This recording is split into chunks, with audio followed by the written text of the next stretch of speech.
नमस्कार, ये आकाशवाणी शिमला है। अब आप विनोद कुमार से प्रादेशिक समाचार सुनिए। मुख्यमंत्री सुखविंदर सिंह सुक्खू आज नई दिल्ली में कांग्रेस की नई प्रदेश प्रभारी रजनी पाटिल से मुलाकात करेंगे। इसके अलावा वे कई कार्यक्रमों में भी भाग लेंगे। इस दौरान मुख्यमंत्री प्रदेश से जुड़े मुद्दों को लेकर कई केंद्रीय नेताओं से भी मुलाकात कर सकते हैं। नई दिल्ली रेलवे स्टेशन पर किसी भी अप्रिय घटना से बचने के लिए उत्तर रेलवे ने कई उपाय किए हैं। रेलवे ने एक बयान में कहा कि प्रयागराज जाने वाली सभी विशेष ट्रेनें नई दिल्ली रेलवे स्टेशन के प्लेटफॉर्म नंबर 16 से संचालित की जाएंगी और इसके लिए प्रवेश और निकास अजमेरी गेट की तरफ से होगा। भीड़ को एक प्लेटफॉर्म पर जमा होने से रोकने के लिए ऐसा किया गया है। बाकी सभी प्लेटफॉर्म से नियमित ट्रेनों का परिचालन जारी रहेगा। इसके अलावा नई दिल्ली रेलवे स्टेशन पर रेलवे सुरक्षा बलों की तैनाती बढ़ा दी गई है। भीड़ की स्थिति के दौरान पूछताछ और यात्री सहायता के लिए लोग रेलवे हेल्पलाइन नंबर 139 का उपयोग कर सकते हैं।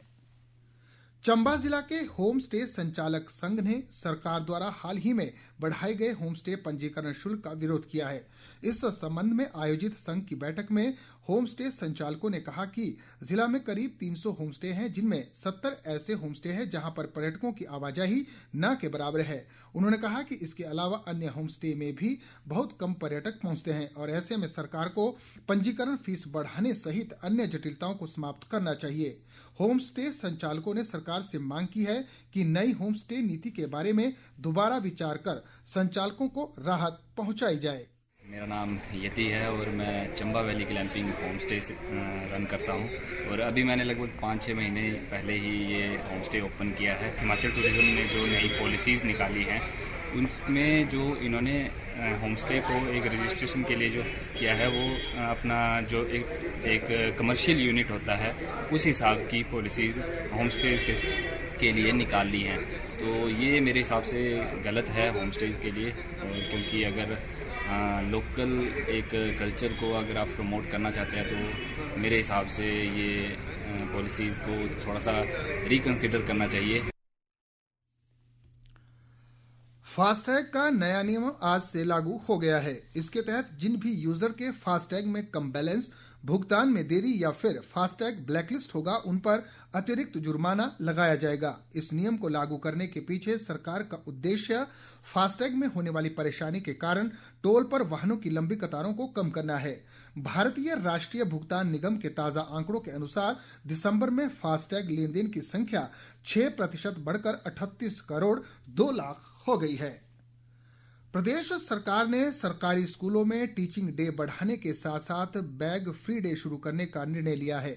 इसके अलावा शिक्षा विभाग ने बीती शाम को शैक्षणिक कैलेंडर व छुट्टियों का शेड्यूल भी जारी कर दिया है। विस्तृत ब्यौरे के साथ हमारी सहयोगी। प्रदेश के सरकारी स्कूलों में अब विद्यार्थी हर शनिवार को बिना बैग के स्कूल आएंगे। इस दिन विद्यार्थियों को स्वच्छता, सड़क सुरक्षा, आपदा प्रबंधन सहित विभिन्न विषयों की जानकारी दी जाएगी। नए शैक्षणिक सत्र से अब 185 टीचिंग डे के बजाय 243 टीचिंग डे होंगे। शीतकालीन छुट्टियों वाले स्कूलों में 1 जनवरी से 11 फरवरी तक विंटर ब्रेक रहेगी, जबकि 21 से 26 जुलाई तक मानसून ब्रेक निर्धारित की गई है। इसके अलावा बिना बोर्ड वाली कक्षाओं का परिणाम 31 दिसंबर को घोषित किया जाएगा। ग्रीष्मकालीन स्कूलों में 11 से 16 जनवरी तक विंटर ब्रेक, जबकि 22 जून से 29 जुलाई के बीच मानसून की छुट्टियां निर्धारित की गई हैं। इन स्कूलों में बिना बोर्ड वाली कक्षाओं का वार्षिक परीक्षा परिणाम 31 मार्च को घोषित किया जाएगा, जबकि 1 अप्रैल से दाखिले किए जाएंगे। शिक्षा विभाग ने खेल गतिविधियों के लिए भी अलग से कैलेंडर जारी किया है, जिसमें ब्लॉक स्तर से राज्य स्तर की खेल प्रतियोगिताओं की समय सारिणी निर्धारित की गई है।